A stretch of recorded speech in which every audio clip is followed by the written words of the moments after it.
आज आपला काळा कॉड घेऊन चाललो शेवगाव दिशेने. कारण माझ्या भाच्याचे नाही का 2-3 कॉल झाले आणि त्याला माळगावलाच होतं आणि त्याला 3-4 दिवस सुट्ट्या होत्या. मग त्याला घेण्यासाठी मी चाललो होतो. वाटेत घोडा म्हणे मालिक.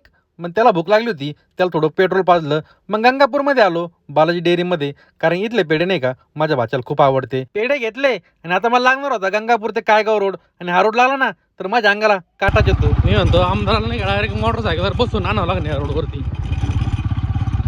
एक खड्डा चुकला तर दुसरा खड्डा आहेच. आता माझ्याकडे बाईक आहे ना, त्यामुळे मी खड्डा चुकू शकतो. पण समोरची तुम्हाला जी स्विफ्ट दिसते ना, मी केव्हाच बघतोय हा माणूस नाही का नुसतं खड्ड्यातच गाडी घालून राहिला. मेन गोष्ट ही आहे, या गाडी मागे भाजपाचं चिन्ह आहे आणि खाली भाजपा नाव लिहिलेलं आहे.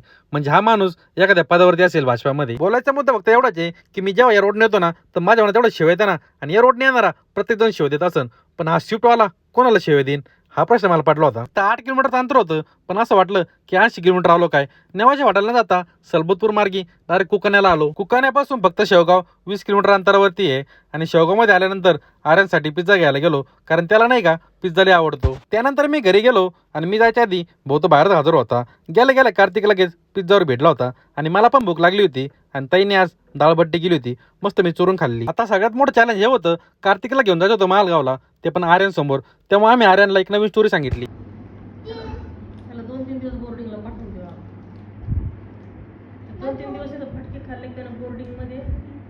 गार पाण्याने आंघोळ केली का मग तसं पत्ता भाजी भेटली खायला, कडक कडक चपाती, मग लगेच जागेवर येतो. मग त्रास देणार नाही तुला आल्यावर. पण भावाचं प्रेम तर बघा, आर्यन त्याला समजायला आला की जाऊ नको. बोर्डिंगला सांग.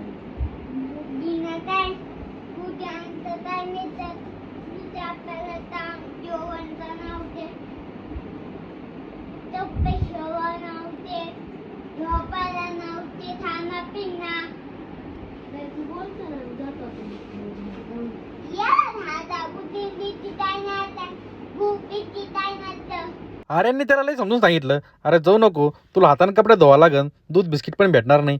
पण भाऊ तर थांबायला तयार नव्हता. त्यानंतर त्याला एक राऊंड मारला आणि 3-4 कॅडेवर घेऊन दिल्या.